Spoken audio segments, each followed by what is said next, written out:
Good evening, Mr. and Mrs. Burlington, and welcome to this, our 96th edition of Burlington and Beyond. I'm honored that you can join us tonight. We have another very, very special guest, someone who represents in a big way the town of Burlington and the interests of Burlington. That is you, the people. I just want to take a minute to mention that since we're close to the end of the year, in the new year, we have a list of people guests that will be joining us. Some of them are local people, and some of them are from out of town, all names that you would definitely recognize. And so I invite you and encourage you to tune in January. Our next show is going to be the end of the 2018, excuse me. It's going to be Santa Claus visiting us. And so you might want to tune in to find out what he has in mind. But tonight, most important, our guest is Jim Doherty from the Assessor's office. I guess that word assessor sort of scares people in general, but this guy's very friendly and he is very knowledgeable. And I just want to ask him to introduce himself to begin with. By the way, my partner here tonight, as has been in the recent past, is Larry Way. And between the two of us, we're going to pepper Jim with questions. And Jim, would you begin by telling us a little bit about you, yourself, your history, your family, whatever you'd like to talk about. Sure. My name is Jim Doherty. As you mentioned, I'm the town appraiser, assistant assessor here in Burlington. I came to Burlington in May of 2010. I was appointed at that time by the Board of Assessors. And I've enjoyed my time tremendously here. I've met a lot of good people, have some tremendous co-workers, and I think the town, by and large, is well served by the public servants that I have the opportunity to work with. Myself personally, I'm from Arlington, Massachusetts. I'm married to my wife, Parry. I have 3 lovely children. What's her name, Parry? Parry, P-A-R-I. Greek. Very nice. Yeah, her former name was Karis.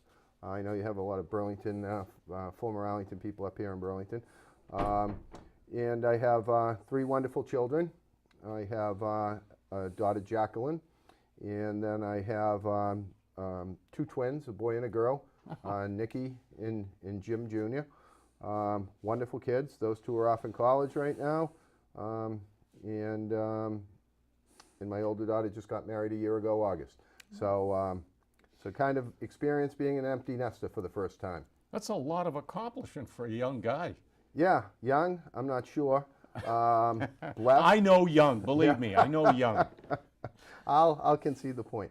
I am blessed to have had the luck to have 3 wonderful children.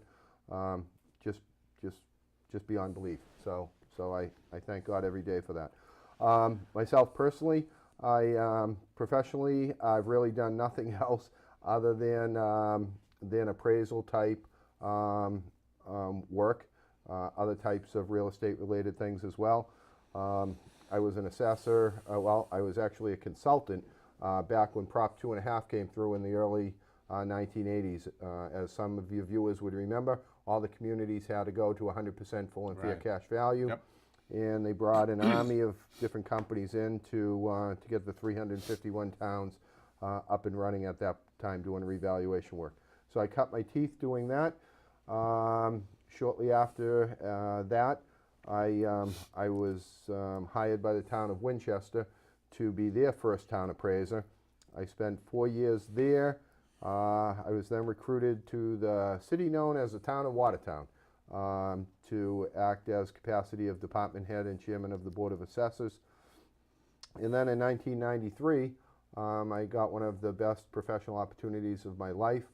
I went to KPMG, a major, one of the big 4 accounting firms at the time, major consulting firm, and it was an incredible experience. From there, Why was it an incredible experience? it's just a whole nother level. I'll just Okay. tell you, it's just a whole nother level being exposed to that. I would tell you that anybody that has an opportunity to work for a firm like that, you know, not a lot of people end there in their Jump at career, it. but it's just a phenomenal opportunity, I would tell you, to have been exposed to that. While I was there, I focused on the telecommunications industry in energy, representing power plants, large industrial manufacturers, and telecommunication companies. I left there in 2000 and went out on my own practice, working with Genuity. Some people will recall at the time, which was a spin-off at the creation of Verizon. I've represented Verizon for their entire footprint here in the Northeast, and you know, RCN, I could go on and on, tremendous amount. Represented the majority of the independent power producers that came in the state to negotiate agreements, tax agreements for them. So after that, actually, it was in the mid-2000s. My older daughter was heading off to college, and I was approached by Deloitte & Touche, another major consulting accounting firm, and they were going to sell their national practice of property tax. So they had some issues in the Boston Northeast area. They hired me to come in, straighten it out, reposition it so they could package it with the national practice and sell it. I did that, and then one of my best friends in the assessment field, Russ Washburn, who was in Burlington for many years, fabulous guy, another tremendous mentor to me, professionally, personally. I was at his bed side probably when he was in his late 30s, early 40s. He had a massive heart attack. So it taught me a lot about life and what's important, family, etc. He was retiring, and as you know, you have a pretty complex situation up here with a lot of the commercial property and things like that. Russ reached out to me and asked me if I had some interest in it. From a professional standpoint, it definitely had opportunities. From a personal standpoint, my two young twins were just entering high school at the time, and going back to a lifelong lesson I learned at Russ' foot of his bed that time was family, and I decided I wanted to step back from my traveling in these accounting firms and get to a more stable setting out here and spend more time with my youngest kids before they went off to college. So rather than bore your listeners too long, I don't want anybody taking any tissues out, but Burlington's been tremendous to me. I just want to commend you. That's quite a background. Wow. I had More than you I bargained had for, no I think, huh?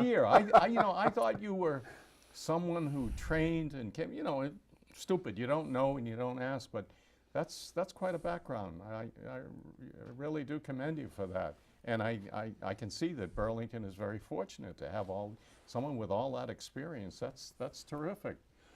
You had specific training to be an assessor, or was Yep. that schooling? Or? So you had to take, well, back in the day when I started going around measuring houses. I was one of those guys that come out to the people's houses that put a tape measure on it, figure out how many bathrooms you remember had those and things days, like that. yeah. So that's how I cut my teeth.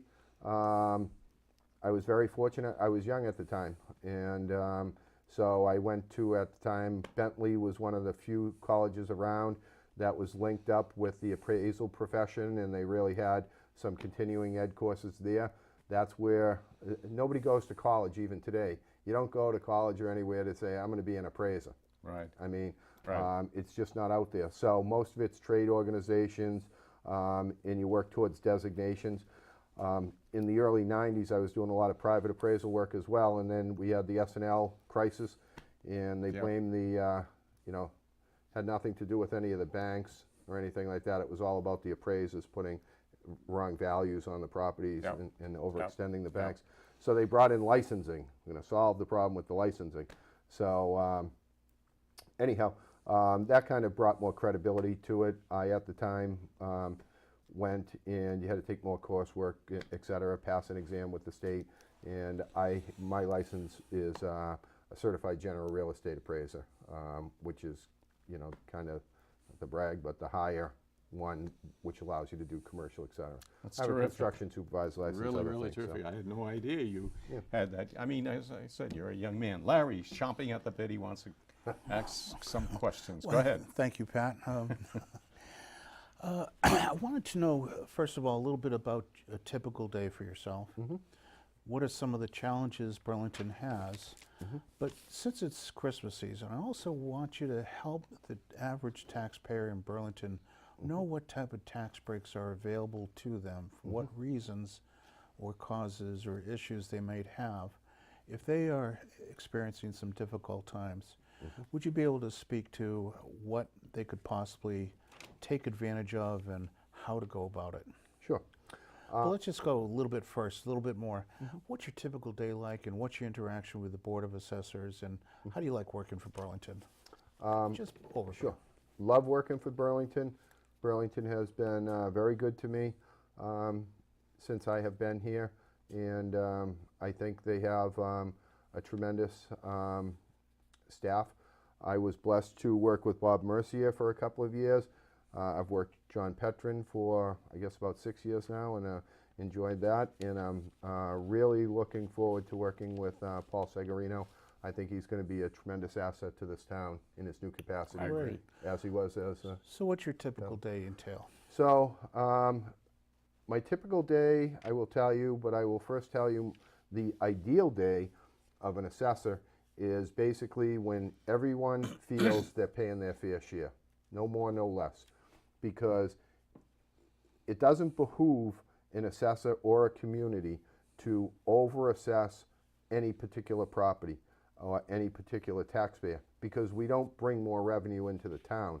It just means either someone else is overpaying their fair share or underpaying their fair share.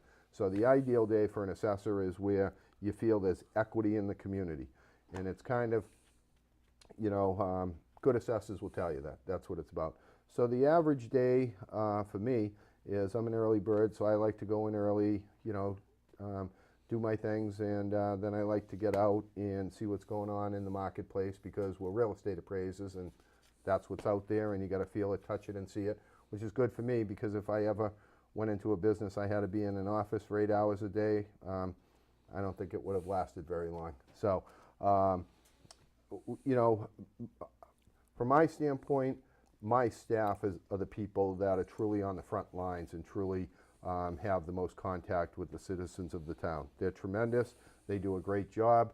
You know, keep in mind, nobody really comes to our office looking to bring a bouquet of flowers or say what a great job the assessors did.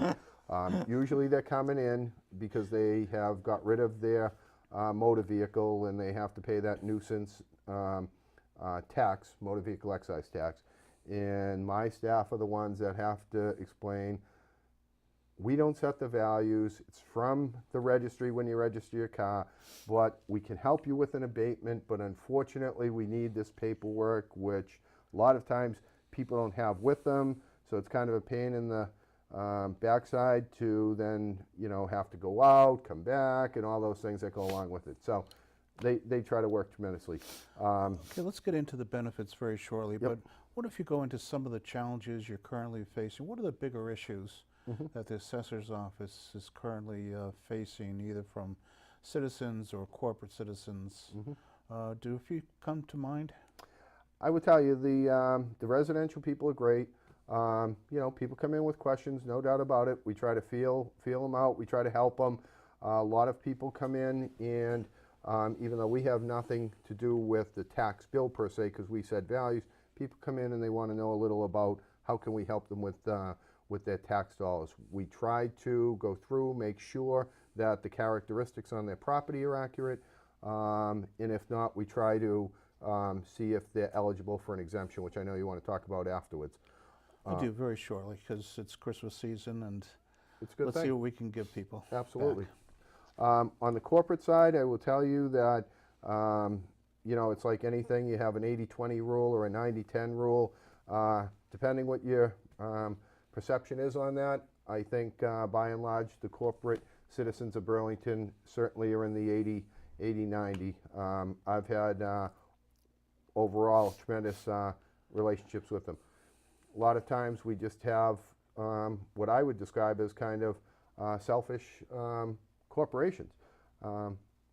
If you want, I mean, I can give you an example or two where I see Sure, I'd love a some things. couple of what's currently Sure. active on, Well, on your plate. I'll tell you what's. I just want to quickly interject that Yeah. when I came to your office, I was one of the people that was happy to be there. I didn't come with a problem, and I'm thrilled that you responded the way you did Yes. and joined us here tonight. I'm sorry. Go ahead, Larry. That's okay.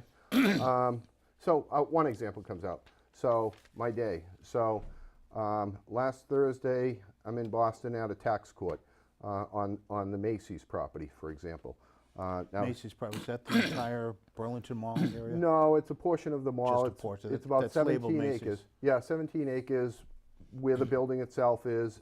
The 10 acres, probably if not more, of parking lot leading up to 128. That's all owned by Macy's. All owned by Macy's.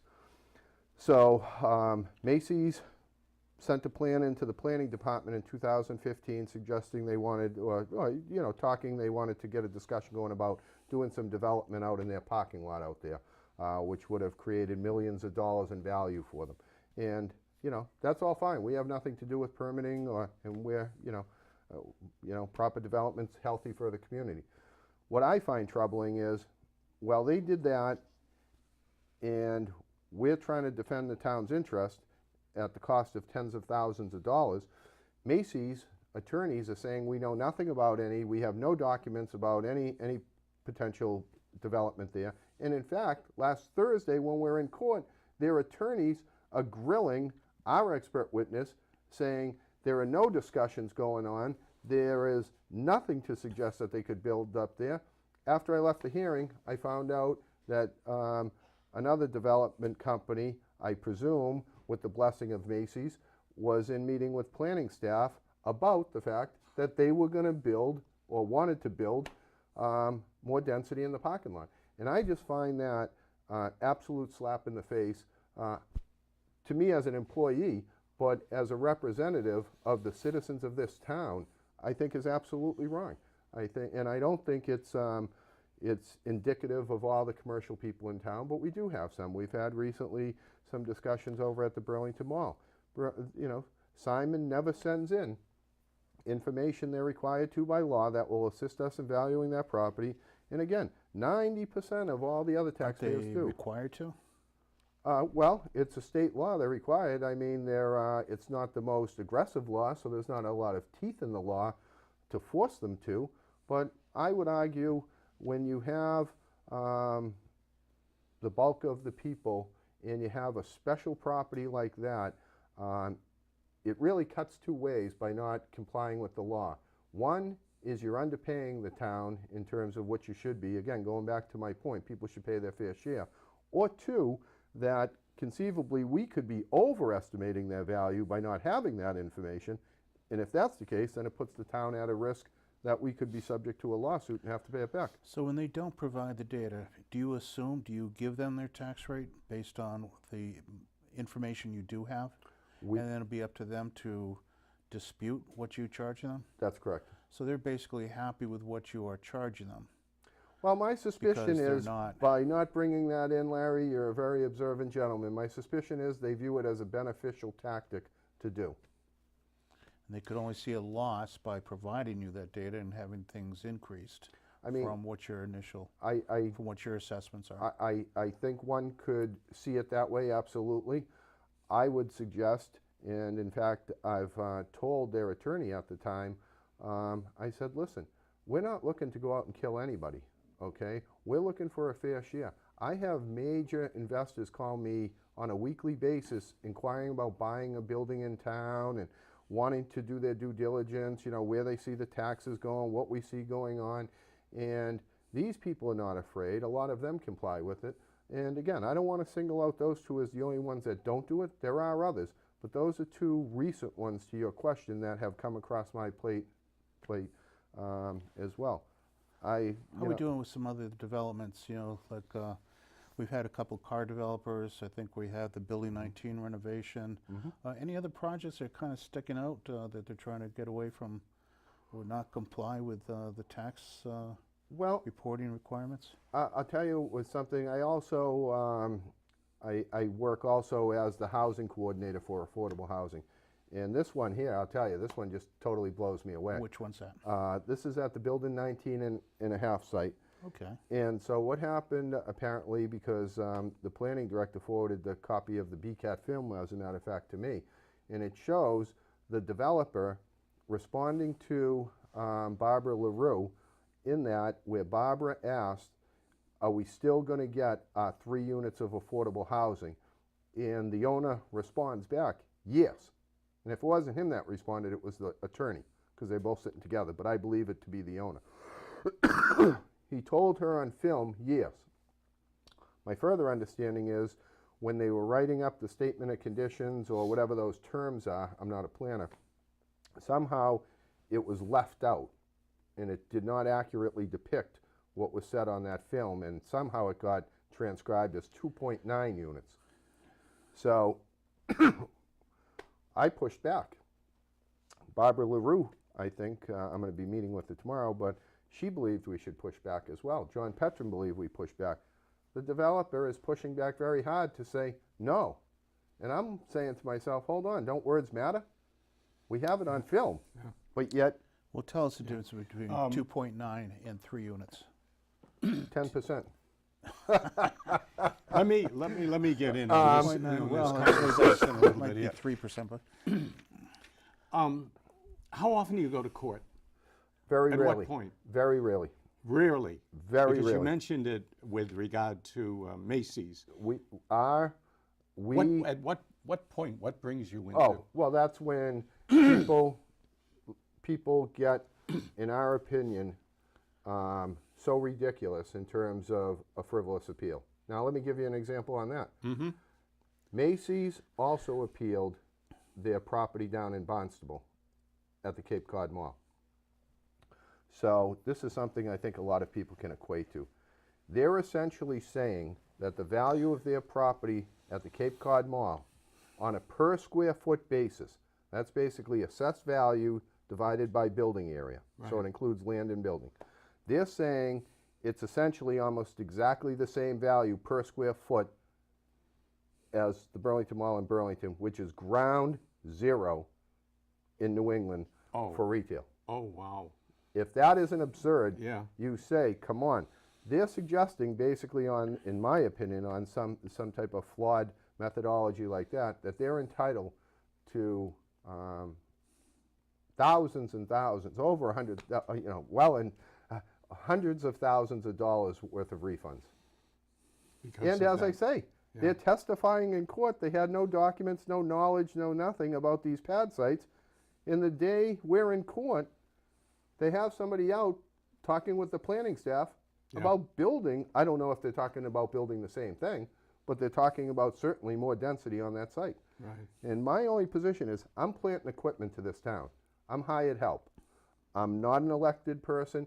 I'm not here to set policy, but I'm not one to shy away from giving my opinion. And I just think it's something that the citizens of the town should be aware of. They should follow these things, and they should make sure that if people want to profit from these things, which good luck to them, Right. then they should pay their fair share of Fair taxes. share, exactly. well, how can people help your office make sure that corporates pay their fair share? Is there anything a citizen can do Yeah, I think they should be involved. I think they should in the planning process, tax in the process? what? planning. I mean, that's where, like, for example, Building 19 and the Macy's things, that's where that happens. I'm just like an end user. Once all those things take place, they permit them, they go through all those things, it comes over. But it's really a communication issue and a team issue that needs to be really fully coordinated and executed at the town level. And we're not talking about anything sinister here. Nobody's looking to profit by any of this in a nefarious way. We're talking simply about, I don't What's even right. what's right. Thank Yeah. you. That's all we're saying Yeah. here. Do Yeah. the right thing. Yeah. I don't want to be corny, For but everyone involved. yeah. So, I'm sure you've had a lot of occasions to speak with assessors especially in the surrounding towns. How does Burlington generally, in terms of overall business in particular, I guess is what I have in mind, how do we fare with regard to everyone sees Burlington as there's two sections, a residential, Yep. in your estimation, yep. is it better that way? Is it a good thing, or? I think it's good that you have the isolation, if you will. I'm, not aloof to it. I have to come here in the morning, so I see the traffic, fortunately, going the other way than I'm coming. Going home in the afternoon, you see the traffic, and I'm not here on weekends, so I can sympathize with the residents. Sure. There I would love to be honest with you. Great. I wish I really do. I wish I bought here when I first came here because, you guys see what's going on with the values. It's just tremendous. My daughter, I mentioned my older daughter got married a year ago, August. They're out, they're looking around. Both her and her husband go into Boston to work, so they kind of want to be close to commuter rail. I can't tell you how much my wife and I have lobbied them to seriously take a hard look at Burlington. I think it's great value. Let me tell you something. I've told this before. have a Larry property probably for knows sale, about too. it. I came to Burlington 54 years ago, and we built our home here, one of the early homes. And when I told my mother from Medford that we were coming to Burlington, she said, "Why are you going there? That's the frontier." And at that time, it was the frontier. And when I think back, and when I think about the changes through the years, it's just unbelievable. And I do agree with you in terms of the separation of the residential from the business end of it. Well, Pat, what if we say we get to Christmas time now, how we can benefit people at Christmas time through various tax breaks that the town has offered, or whatever other groups might be part of it. But then let's get into the overall direction of Burlington. It's where we come from, where we we're are, going where we're going, is one right. of my big questions, yeah. But let's do a little Christmas time if we could. I'm very interested also in what advantage, what possible tax breaks might be available. Sure. Go ahead. Burlington- Really appreciate it. Burlington, long before I came along, was on the forefront of exemptions. And what I mean by that is really twofold. Is one, they were increasing the allowance, so essentially making it more liberal to capture more, make it more available to taxpayers to get in. Okay. I will tell you, the state still needs to change those, limits because they're still way too low for a lot of people. It's tough in some cases, but we're stuck with what we have because they're state law. But Burlington pushes that as best as possible. On the other side, Burlington is again at the forefront in terms of their generosity, in terms of if you do qualify for an exemption, the amount of money you get to reduce your tax bill by. So Burlington's done fabulous on that. Specifically, we have veterans exemptions, a whole array of them. So I would encourage vets to go through either my office, or if they're unsure if they qualify, they have to have at least a minimum of a 10% disability. They should reach out to the veterans agent and inquire, and they can do some research for them to see. Chris Hannafin. Chris Hannafin and his staff. His staff, I'm drawing a blank on her name. That's horrible. She does a tremendous job. She does. I've met her. She's terrific. Very good. Very, very good. So they should do that. Then we have ones for the blind. Anybody who's blind, and that falls legally blind as well. There's a lot of people that can avail to that fortunately have not, gone totally blind. I don't know if there's a good way of saying that. I don't mean to be flip. What kind of deduction would be essentially available that's what- for the veterans or legally blind? Again, I don't want to get into the precise dollar amounts because they vary. Percentage okay? amounts, would that be I safe? would say you can go from anywhere from potentially $500 to $1,300 off your taxes, depending. Each year? Each year. Oh yeah, you have to qualify each year as of Sure. July 1st, but absolutely. Is that the only disability? For the Vision. blind, for that one, okay. Then you have the vets being disabled. Then you have elderly exemptions, which are for elderly people. Again, That'd be us. there's income and there's asset limits. And this information, well, I'll come back to that in a moment. And then we also have a widow's exemption. So if someone unfortunately is a widow or a widower, they again potentially can get that. And I misspoke, I didn't speak, but I left something out. On the elderly, we have two types. You have one that it's a combination, you have to qualify for income and assets. Okay. And the other one, you qualify for just assets. So we try to get someone into the income and assets 41C, and I don't want to get into numbers and stuff tonight because it will confuse it. But essentially that gives you more, but if you can't get into that one, and we try to put them all into that first, then you fall back and you get into the 17C. It gives you a little less, but it's still great, and sometimes, and it's not a great thing because that means your either income's going down or your assets go down if you're able sometime in the future to move up to the 41. So that's what we have to offer.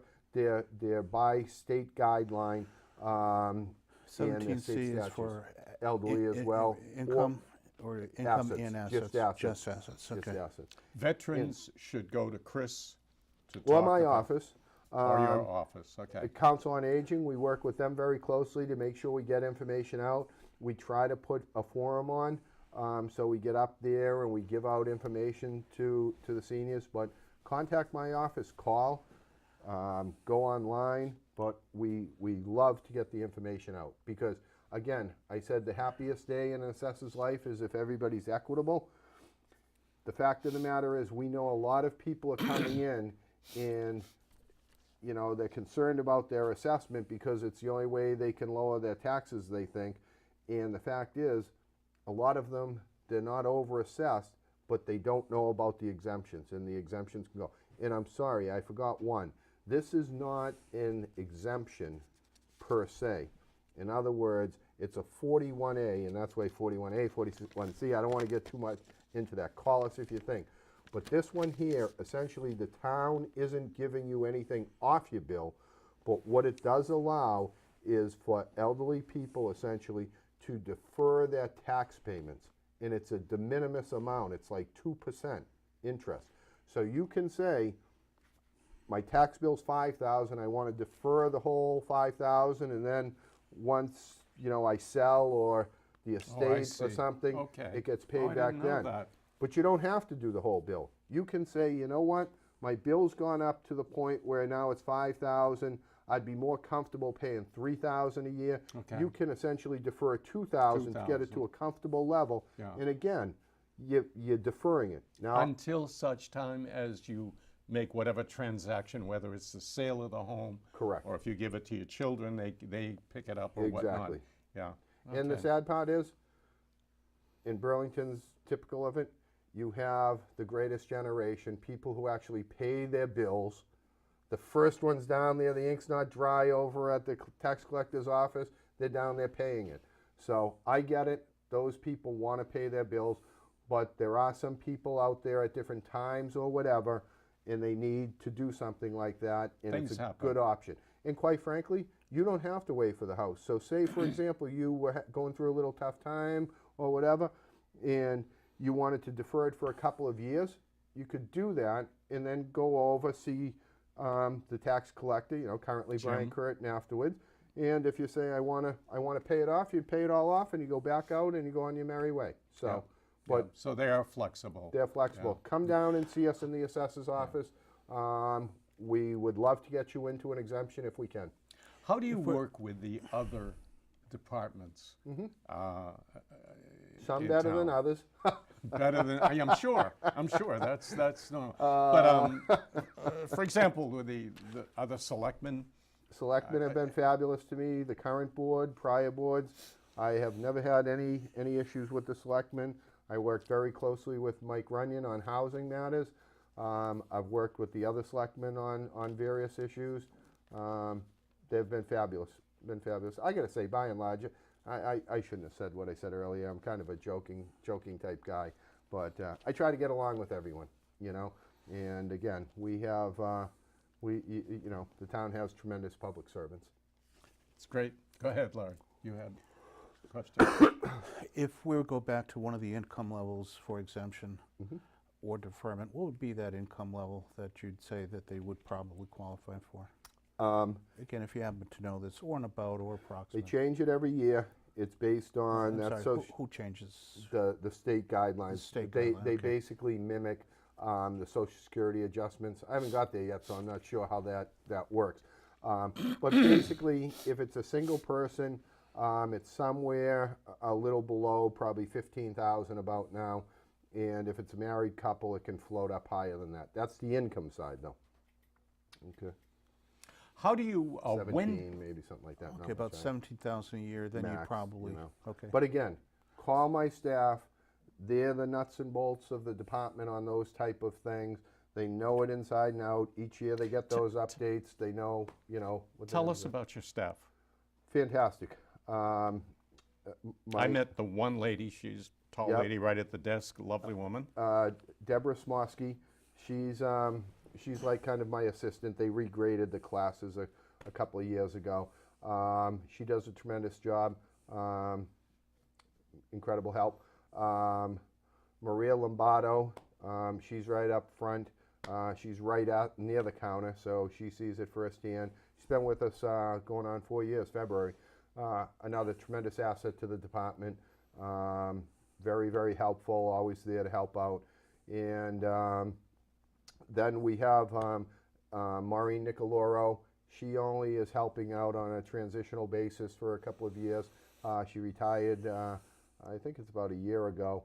And you guys may remember we did a little reorg in the Yep. department where we brought in a data collector. And we're going into, I know you're going to get into this later, we're going into a revaluation. So Maureen's historical knowledge and, she was a tremendous, tremendous help before, but coming in the day she does, she really gets us over the hump in terms of picking up some slack or, scheduling for vacations and stuff like that. You just can't run a department like that with one clerk, We're probably one of the smallest personnel. Do you have someone else who works with you out on the road? That's Jim Hall. That was the data collector we recently brought on. Another tremendous guy. He's been doing it before we were able to hire him. He was doing it in the town for about 9 years, doing the data collection. In all of those 9 years, I've never had a complaint on the guy. And he's out. He does probably about 1,200 houses a year. He has a touch point on, meaning he has gone to that property, whether he has been able to get in or whether he didn't have to get in. If it were a new foundation, he just records the foundation. Is that part of Great a asset. schedule?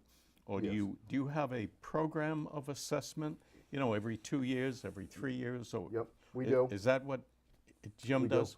The state requires, so it used to be a 3-year cycle, every 3 years, and then so then when you got to your third reval, that would be 9 years. You would have to either, if you do it like Burlington does, a third on the data collection, then you still have building permits above and beyond that. So when you get to your 9th year, you have to have kind of gone around and made an attempt to enter all the property. Some communities, they wait and they try to do the whole thing in the 9th year. I think most people have found that to be a failure. So very few communities do it anymore. So on an annual basis, he goes out, as I say, to approximately 1,200 houses. Now, as part of the Municipal Relief Act of a couple of years ago, don't ask me why, because you still have to value property every year. That's a state municipal relief act. Yeah, state legislation they pushed through, Baker pushed through. And, but rather than doing the revaluation every 3 years, they pushed it to a 5-year cycle. Oh, So, not sure why.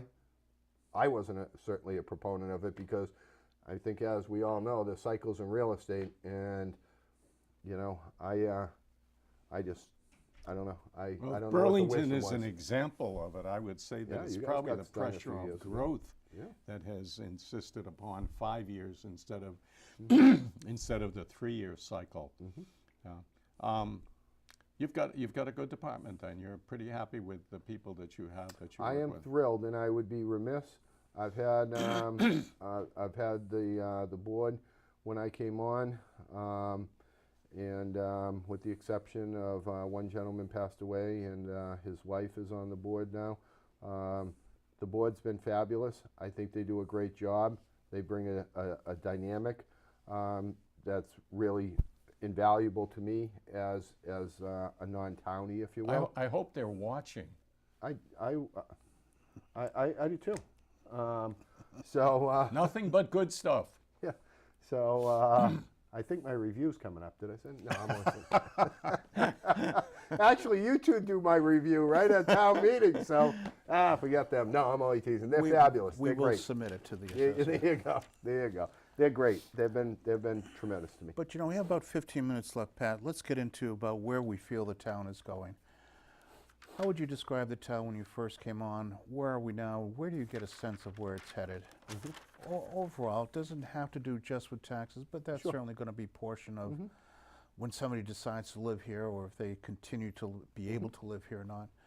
So let's get your assessment as far as how the town is doing and what's happening to it and with it. Well, when I came here in 2010, clearly we're kind of coming out of a little recession there anyhow. But property values, I don't think there were probably 2 sales or, let's just say a half dozen sales that may have been over 600, 700,000, something like that.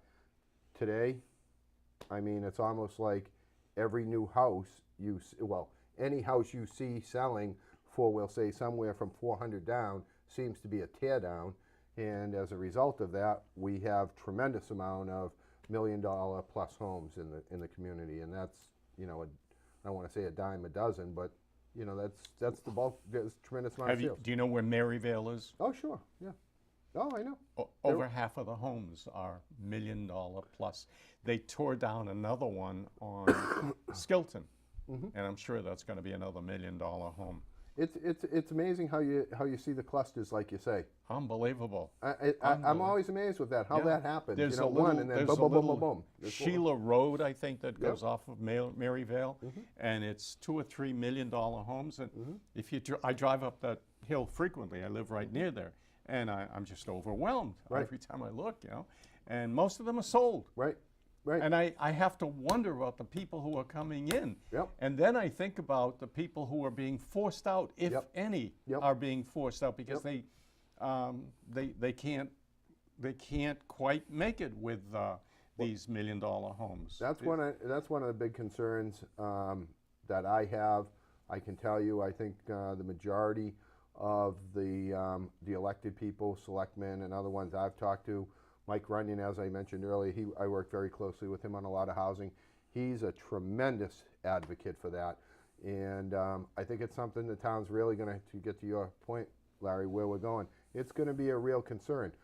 So I come from Arlington. The concern being? People being forced out with no options, okay? Because they purchased a rather expensive home initially? No, I think it's just because taxes continue to go up? They're getting like me, they're getting older, and they want to move, sell their house and maybe downsize, and they want to be in their town, and where do they go? Now, Arlington, for example, we had a guy who was a state rep there years ago, Cusack. Whether you like it or you don't like it, the fact of the matter is they put a tremendous amount of elderly housing in Arlington, tremendous amount of elderly housing. So when people were getting older, they had options. They could either buy a condo, they could rent an apartment, or if they fit the criteria, they could go into one of these. You guys have basically really non-existent kind of, senior housing, if It seems like we tried, but even if we put in some condominiums or townhouses, even those are going for being more expensive than the homes are. Well, it's Or funny as you mention that because, when Pat was mentioning, which I agree with, and I was mentioning the single-family homes are over $1 million. I mean, you go and you look at these condo developments, whether it's Seven Springs, whether you have the ones down in Muller Glen. I mean, these things are going for $800,000. And you're saying to yourself, wow, So what we have done up on Corporate Drive, for instance, we didn't want to be susceptible. The town didn't, not we, because again, as I said earlier, I'm just hired help. When they tell me what to do, I try to implement their policy. I don't create policy. So they wanted to try to get in front of that curve for the 40B, so you guys wouldn't be susceptible to a hostile 40B coming in. They worked well with the development company over there, and they're putting in 270 units, and we got a commitment from them up front that they're going to work to market those towards, you know, over 55 people, some of them, not all of them. But So I'll be hearing from them. yeah, you should inquire. You should absolutely inquire. People should inquire. And who do These we are- inquire? Where do we inquire? Well, on that, most of these you go right to the development or the firm. Most Okay. of them are dying to get a list together of people they're looking to bring in. You know, they want that the day those things are done, ready to go. They want someone starting to pay their mortgage for them. They don't want to keep paying it themselves. That's which true. you can't fault them. Bottom line is this: we got priority on some affordables, and initially, only the first time out. A lot of people don't understand that.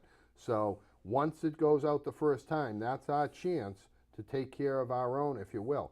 And When you say our chance, who actually controls who moves into it's a lottery.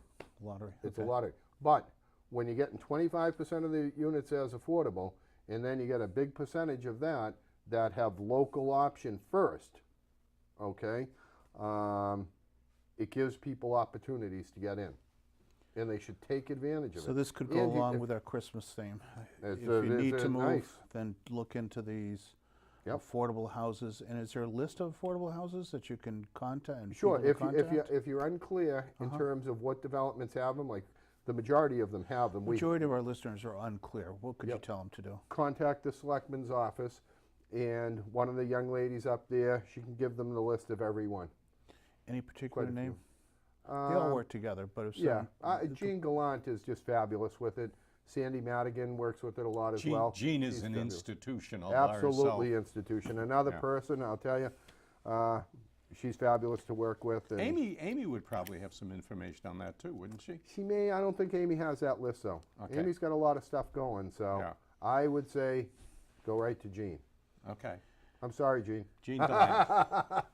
Upstairs. Yeah, in the selectman's office. In the selectman's Yep. office, right? Yep.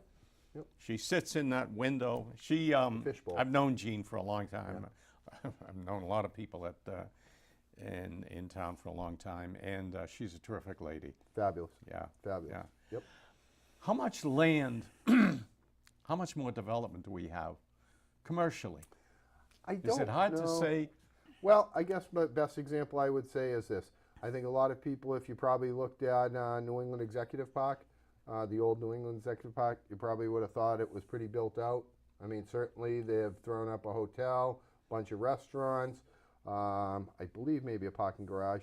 They've got another tower too. They've got another tower. They put the big tower on the back tower, and my suspicion is they have more density as well.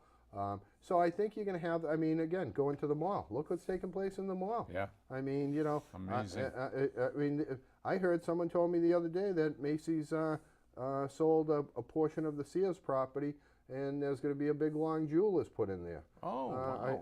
Again, you know, a property that was, you know, and then the Macy's thing. And I mean, I think there's a fair amount of things like that to do. I don't think there's a lot of virgin green field, if you will. I think it's more redevelopment looking for, but that's really, you should get Kristen Kasner on here one time, and she could probably. I have enlighten her you on that. my list. She's Oh, going to good. join. She agreed, and she's going to join us sometime shortly after the first of the I year. think she's a she doesn't woman even of- know that. I hope you're watching, Kristen. She's a woman of her word, I think. Yeah, She should be able to follow through on that. I think I mentioned to you. I heard her talking about the life science Yeah. tech companies in California that she was trying to bring here, and she's had some success. And she's a very important person, actually. Very important. She's the point person for Burlington to right. to attract businesses here. Yeah, the one planning is there's no doubt it's very important. Building commissioner, incredibly important.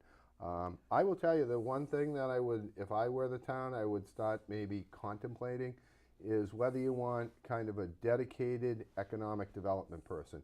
A lot of these towns are doing it. When I mentioned I used to work for the public accounting firms, I would go around the country. I would negotiate agreements for corporations. This is what he does, or what he would do if he were. Well, no. So in other words, I was a consultant to companies, and we would meet with different jurisdictions if we were looking to go in that jurisdiction. Okay. A lot of times when we met with people, they had an economic development point person, Okay. sole dedication. So you talk about, for example, biotech coming in. Bob Mercier, before he left, we talked about that. We talked about it with John, with Millipore. As a matter of fact, some people from, I had talked about when they were talking about the Sears property, Yep. and they were contesting their value, saying it was so grossly overvalued, this and that. I said, somebody should bolt on a big biotech, 25 acres right there. Put biotech there. It's where, the world's going. Look down the street to Lexington, what they're doing, Hartwell Ave, Alexandria Realty Trust, probably the But biggest. this person that you're advocating, this I'm not, point I'm just person, suggesting well, that, he exists in No. some communities. Oh, yes, he or Okay, she does yeah. exist. But I in- mean, his yeah. specific job would be to go out and recruit or to measure what Correct. we have as opposed to, in other words, doing all the necessary research to bring in the best possible That's exactly customers. right. Okay. He would be going, he or she would be engaging. the That's what Kristen is doing in I guess in some measure. I don't know if it's. Oh, I'm sure she Yeah. probably is. But when you have so much work coming over the bow already, Yeah. in terms of you have to deal with all the permitting and stuff like that. I mean, I'm Yeah. sure she's an extremely busy person. Yeah. And all I'm saying is, in a lot of communities, what you see, they acknowledge that, and therefore they have a separate position solely focused on business development. It's really business development is Right. what you're talking I about. would just have a quick comment on that. If we decided to go to a city format, now I think that's what you'd want to do. I'm not a Otherwise- city format guy, but good luck to you. Well, I don't vote. I don't. Well, I kind of wish a lot of our department heads lived in Burlington that they're trying to develop, so they could feel what they're doing, so they could yeah. experience what they're doing Yeah. and what they're trying to bring into town. Yeah. So if people want to go to a city, I think that's where they would. If they want to go to a city format in Burlington, then I think that economic developer would be Yeah. a key position. Now you have to sustain the city. But still, there's some people like myself who would like to hold out for more of a town, as much of a town as possible, and are not looking to see how much further we can stuff into the town. Well, I don't. But I can just see the can I point. If we're subject- looking to do that, if they're looking to build, yeah, then I that's probably just what want they're going to need to do. I just want to. You have no opinion. You don't live here. You just No, you just well, work here. that's Gotcha. true too. But no, I just want to clarify. When I suggest that you should have a point person on it, it should not be drawn that I'm saying develop it. I'm saying understand that. If you have an appropriate person, predicated on what the wishes of the electorate is in terms of how much is development, it's picking and choosing the type of firms that are worth having to take up the land that's being taken up. And again, that's either reusing or, if you will, getting the highest and best use out of what's there. So I don't want to construe it, and you didn't say that, but I just want to be clear because I don't want people to think I'm here saying, build out Burlington. He's That's weighing. not me. He's weighing what the people want and what the best deal would be for this piece of land. To your point, if you're going, let's take biotech for example. Okay, biotech is probably one of the most valuable pieces of property you could develop in eastern Massachusetts in the right location. So if you're going to have 100,000 square feet on the ground, and it's either going to be a big box store, or it's going to be office space, or it's going to be biotech, the right kind of biotech, go with biotech. You're going to get the most taxes out of them. That's my only point. That's exactly my thinking also. Yeah. I agree. All things being equal. Unless it's an Amazon or something, but I'm still, not as big you on know. that either. Good jobs, good wages. As I say, biotech, big wages, okay? Spendable money, so they keep the retail, which is the lifeblood of our commercial property in town. They keep that alive and well. They can go down and go to the mall and spend a lot of their money. And clean industry. Can we say keep our- biotech is clean? Seems like there's a lot of biohazardous waste that it produces. Oh, I don't know. I'll leave that up to the health department and those. That could be. That could be. We're going I to don't have know. the health department in. Awesome. Eddie, I can't think of his last name. Ed and Wayne Salzman. Okay. Ed Weiner, Weiner, yeah. and Wayne Oh, I Salzman. talked to Ed. We're gonna have them in. We'll ask them that question. Yeah. We're getting down to critical time. Okay. And I just want to, why do you like your job? You've already Yep. indicated a lot of things that you Mm-hmm. like, the people that you work with. Been in real You estate. hope to stay here I would and like to end. retire here. Yes, I definitely want to end my career here. I like Burlington because it reminds me a lot, particularly when I first came, of what Arlington was like 30 years ago. The composition, the demographics, the kindness. I like the town, and I've grown to like it and like the people more since I've come here. Why I like my job? I love real estate. I haven't done anything else professionally in my life other than real estate related things. Again, I just can't say enough. I enjoy the people, and I enjoy, looking at real estate and intrigued with what drives motivations in real estate and stuff like that. And the future is somewhat rosy for Burlington, I would say. I think Burlington has, I think it's going to be a great place to live in the future. I think, as we discussed, there's certainly challenges. How much growth, what type of growth, how you preserve the residents, you deal with those things. So, The one thing that concerns me is 30 years from now, we're going to look like Arlington. But it's only inferred, not really said. I'm concerned with the same thing about Arlington. I would be concerned about Burlington as well going that way. That's why I'm not a big proponent of cities.